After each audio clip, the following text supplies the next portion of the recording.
నమస్తే, welcome to Aadya media. నేను మీ స్వర్ణ. ప్రస్తుతం మనతో పాటు ఉన్నారు సినీ క్రిటిక్ విజ్ఞాన్ గారు. హలో అండి విజ్ఞాన్ గారు.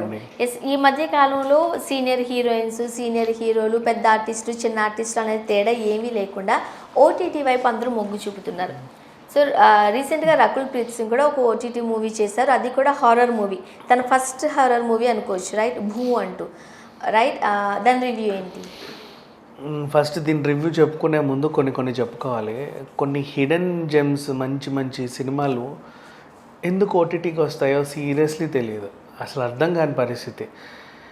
అండ్ ఏ సినిమాలు అంటే, ఒకటి ఫస్ట్ మాట్లాడుకుంటే ఇదే కొంచెం హారర్ జోన్ కాకుండా రెగ్యులర్ సామాజిక సినిమాలాగా జై భీమ్ గురించి మాట్లాడుకోవాలి. అది ఎందుకు ఓటీటీకి వచ్చిందో తెలియదు, కానీ అది థియేటర్స్కి వచ్చి ఉంటే ఎన్ని రికార్డులు బద్దలవుతాయి ఎవరికి తెలియదు. అందరికి తెలియదు, నాకు కూడా పెద్ద ఐడియా లేదు. జై భీమ్ అనే సినిమా మొత్తం ఇండస్ట్రీ రికార్డులన్నీ చెరిచిపెట్టుకుపోతుంది. మొత్తం ఆ రేంజ్లో తుడిచిపెట్టుకుపోయే సినిమా అది. 1000 కోట్లు కలెక్షన్ చేసే సినిమాని అనవసరంగా ఓటీటీలో వేశారు. ఎందుకు వేశారో తెలియదు. సేమ్ మళ్ళీ అలాగే ఇంకో అద్భుతమైన సినిమా ఓటీటీకి వచ్చింది, జనగణమన. ఇది కూడా మలయాళీ సినిమా, తెలుగులో కూడా 70 ఉంది. ఇది కూడా 1000 కోట్ల సినిమా. దీన్ని ఎందుకు పాన్ ఇండియా రేంజ్లో రిలీజ్ చేయలేదో ఎవరికి తెలియదు, కానీ అది ఓటీటీకి వచ్చింది. ఇంత బాధపడే టైంలో ఒక అద్భుతమైన హారర్ సినిమా భూ, ఇది ఎందుకు ఓటీటీకి వచ్చిందో నిజంగా తెలియదు. కానీ అది కూడా ఇప్పుడు ఏ నెట్ఫ్లిక్స్కో, అమెజాన్కో, లేకపోతే ఇప్పుడు మన హాట్స్టార్, జీ ఇట్లా ఇచ్చిండుంటే ఇంకొంచెం రీచ్ అవుట్ ఉండేది. జియోకి ఇచ్చారంట, ఎంతమంది దగ్గర ఉంటుంది అది? అంటే ఇక మోని వాళ్ళ ప్రమోషన్ తగ్గట్టు కొన్ని ఏం చేస్తారంటే, ఎంఎక్స్ ప్లేయర్స్, జియోలు, కొన్ని కొత్త ప్లాట్ఫామ్స్, అప్పుడు మొన్న వచ్చిన సోనీ లివ్, ఇవి కొన్ని నేషనల్ కంపెనీలైనా పెద్ద భారీ సంస్థలైనా ఒక మంచి ప్రాజెక్ట్ని కావాలని ఎక్కువ డబ్బులు ఇచ్చుకొని వాళ్ళకి మైలేజ్ కోసం ఎదురు చూస్తుంది. అలా పోయిందే భూ. ఇక దాన్ని ఇంకేమన్నా కూడా పర్వాలేదు, కొంతమంది దగ్గర ఉంది. ఈ జియో, ఎంఎక్స్ ప్లేయర్ ఎవరి దగ్గర? జియో ఫోన్లు ఉన్న వాళ్ళకి, ఆ సిమ్లు ఉన్న వాళ్ళకి ఏదో రకంగా వస్తాయి. సో వాళ్ళందరూ చూసేశారు. ఇంకొంతమంది ఐబొమ్మలో డౌన్లోడ్ చేసుకొని చూడడం, ఇట్లాంటివి. మంచి మీన్స్ కొంచెం ఎక్కువ సబ్స్క్రైబర్స్ ఉన్న ఓటీటీకి ఇచ్చిండుంటే రీచ్ అవుట్ ఉండేది. అండ్ ట్రస్ట్ మీ, మనం విరూపాక్ష చూసి కూడా కొంచెం భయపడ్డాం, కానీ విరూపాక్షకి ఒక 10,000 ఇంతలు ఈ సినిమా. అవునంట, 10,000 times, not 100 times, not YouTube వస్తే బాగుంటుంది. సీరియస్లీ ఒక 100 కాదు కదా, ఒక 10,000 times ఈ సినిమా. అండ్ రీసెంట్ డేస్లో మనకు వచ్చిన మంచి హారర్ మూవీ, ఒక హాలీవుడ్ రేంజ్ హారర్స్, కంజూరింగ్లు కూడా పనికిరానంత అద్భుతమైన హారర్ పండించినటువంటి సినిమా ఇది, ది భూ. స్టార్టింగ్ ఒక 5-10 నిమిషాలు కొంచెం చిరాకు వేసినప్పటికీ, అంటే చిరాకు అని కాదు, కొంచెం వీళ్ళ ఓవర్ యాక్టింగ్లు భరించలేము అంతే. ఈ అమ్మాయి వాళ్ళ ఇంట్లో హ్యాలోవిన్ పార్టీ పెట్టుకుంటుంది. హ్యాలోవిన్ డే, అక్టోబర్ 31 ఈరోజు హ్యాలోవిన్ డే, మనం సెలబ్రేట్ చేసుకోవాలి. నేను సరిగ్గానే విన్నాను, అక్టోబర్ 31 ఉందా లేదా తెలియదు, అక్టోబర్ 31 నేను విన్నాను. అవును, కరెక్టే. సినిమాలో అది హ్యాలోవిన్ డే, మనందరం సెలబ్రేట్ చేసుకోవాలని చెప్పేసి పిలిచేస్తుంది అమ్మాయి వాళ్ళ ఫ్రెండ్స్ని.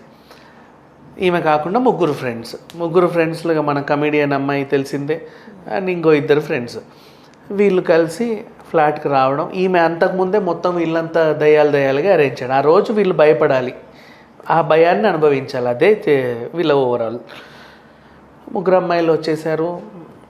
తర్వాత ఇల్లంతా ఏంటి ఇలా ఉంది అని భయపడతామో, నా వల్ల కాదు, ఇట్లాంటివన్నీ కామన్. ఇది చిరాకు పెడతా ఉంటుంది. అండ్ ఓవర్ యాక్టింగ్ అనుకోవాలి. అబ్బో నేను ఉండలేను, నేను వెళ్ళిపోతాను, అది ఇదని కాసేపు ఓవర్ యాక్షన్ చేశారు.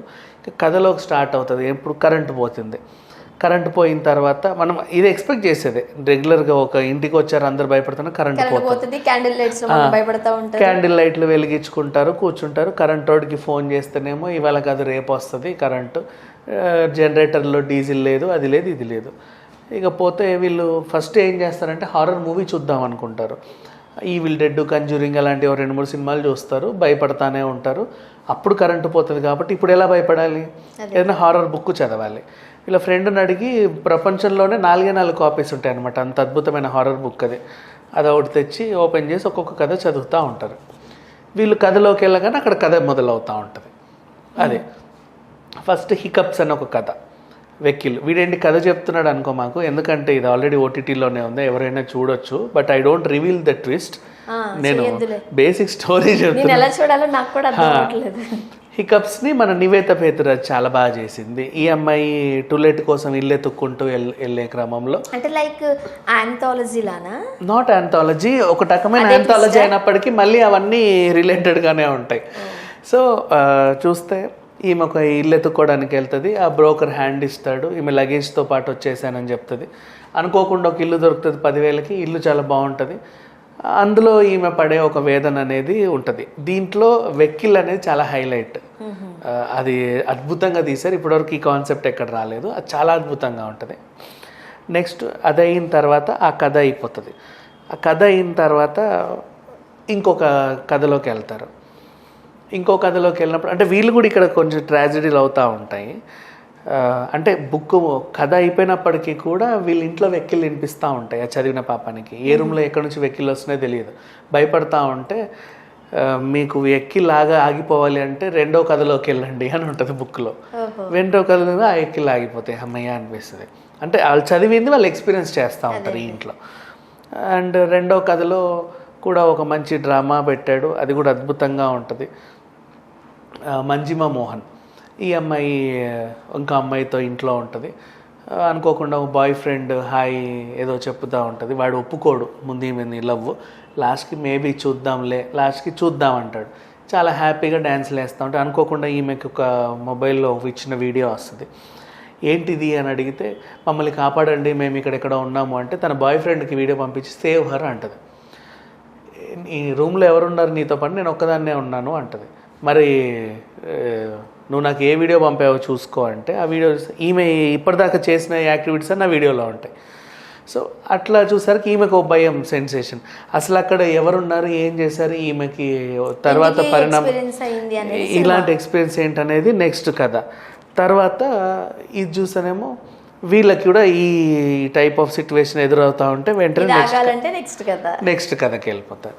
నెక్స్ట్ కథలో ఒక పారానార్మల్ సైంటిస్ట్ లాగా మన విశ్వక్సేన్, అతనికి పేరులాగా మన అమ్మాయి రాధిక, టిల్లు రాధిక, ఆ పిల్ల, వీళ్ళిద్దరు కలిసేసి ఒక స్టోరీ. అంటే ఈయన ఒకటి కనిపెడతారు పారానార్మల్, ఈ అద్దాలు పెట్టుకుంటే దయ్యాలు కనిపిస్తాయి అని. ఎక్కడికో వెళ్ళాలి, సిటీలో మోస్ట్ హాంటెడ్ స్పేస్కి వెళ్తారు. ఈ అమ్మాయికి కూడా ఇస్తారు అద్దాలు, పెట్టుకోదా చూడు అని. వీడికి దయ్యం కనపడుతుంది, తీస్తేనేమో కనపడదు, కళ్ళజోడు పెడితే కనిపిస్తుంది. అట్లా అట్లా అట్లా అట్లా చూస్తే ఆ దయ్యాలు వీళ్ళ మీదకి దాడి చేయడం కోసం వీళ్ళు ఫైట్ చేయడం, ఇలా ఇలా అవుతుంది. అక్కడ వీళ్ళకి ఒక ఎక్స్పీరియన్స్ ఉంటుంది. అదొక టైప్ ఆఫ్ స్టోరీ. ఈమె కళ్ళజోడు పోగొట్టుకోవడం, ఈమె మీదకి దయ్యాలు దాడి చేయడం, వాడికి కనబడడం, వాడు ఫైట్ చేయడం, ఇలా ఇలా ఇలా అయిపోతుంది. అదొక స్టోరీ. అక్కడి నుంచి మళ్ళీ బయటకు వచ్చేస్తే ఇంకో కథలోకి వెళ్తారు. ఇట్లా ఒక 4-5 కథలు అవుతూ ఉంటాయి. మధ్యలో వీళ్ళు కూడా దాన్ని ఎక్స్పీరియన్స్ చేస్తూ ఉంటారు. అనుకోకుండా వీళ్ళ కథలోకి ఒక పోలీస్ ఎంటర్ అవుతాడు, ఒక సైకో ఇంకొకరు ఎంటర్ అవుతారు, అంటే హౌస్ ఓనర్, ఇట్లా డిఫరెంట్ మెంబర్స్ అందరు ఎంటర్ అవుతూ ఉంటే ఈ కథ ఏమైంది అనేది నెక్స్ట్ ఉంటుంది. ఇకపోతే దీని ప్రీ క్లైమాక్స్ అనేది మనం ఏంటి ఇలా ముగిసింది అని డల్ అయిపోతే తర్వాత క్లైమాక్స్ అనేది మళ్ళీ ఎక్కడికో లేపుతుంది. అదే క్లైమాక్స్ అనుకుంటాము, కానీ అసలు క్లైమాక్స్ కాదు, అది ప్రీ క్లైమాక్స్. నెక్స్ట్ వచ్చే క్లైమాక్స్ అనేది అద్భుతం. అండ్ ఆర్టిస్టులు అందరూ బాగా చేశారు, టెక్నీషియన్స్ అందరూ బాగా చేశారు. మన తెలుగు ఇండస్ట్రీకి ఇంకో అద్భుతమైన హారర్ డైరెక్టర్ దొరికాడు. ఓవరాల్గా ఈ సినిమాకి నేను అందరూ కనుక ఓటీటీలో తప్పక చూడాల్సిన సినిమా. ఓవరాల్గా ఈ సినిమాకి నేను ఇచ్చే రేటింగ్ 5/5. అది కూడా చాలా తక్కువ. Thank you so much. Thank you.